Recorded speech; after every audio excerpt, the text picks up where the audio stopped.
ನಮಸ್ಕಾರ ಎಲ್ಲರಿಗೂ. ಇವತ್ತು ಶ್ರಾವಣ ಶುಕ್ರವಾರದ ಮೊದಲನೇ ದಿನ. ಇದು ನಮ್ಮನ ದೇವರ ಮನೆಯಲ್ಲಿ ಮಾಡಿದಂಥ ಪೂಜೆ ಇದು ಇವತ್ತು.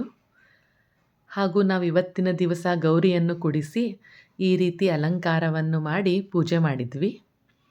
ದೇವಿಗೆ ಅಲಂಕಾರ ಪೂಜೆ ಎಲ್ಲ ಆದಮೇಲೆ ನಾವೇನು ಮಾಡ್ತೀವಿ, ನೈವೇದ್ಯ ಅಂಥೇಳಿ ಒಂದು ತಾಟನ್ನು ಬಡಿಸಿ ದೇವ್ರಿಗೆ ನೈವೇದ್ಯವನ್ನು ಮಾಡ್ತೀವಿ.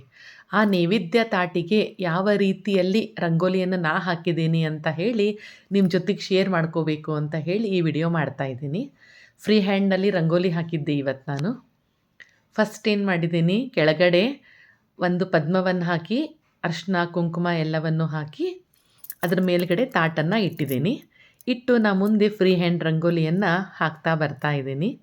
ಪೂರ್ತಿ ರಂಗೋಲಿಯನ್ನು ನೀವೆಲ್ಲರೂ ನೋಡಿ ನಿಮಗೆ ಹೇಗೆ ಅನಿಸುತ್ತೋ ನನಗೆಲ್ಲರೂ ಕಮೆಂಟ್ ಮಾಡಿ, ನನ್ನ ಚಾನಲಿಗೆ ಸಬ್ಸ್ಕ್ರೈಬ್ ಮಾಡಿ. Thank you everyone. ಧನ್ಯವಾದಗಳು, ಎಲ್ಲರಿಗೂ ಧನ್ಯವಾದಗಳು.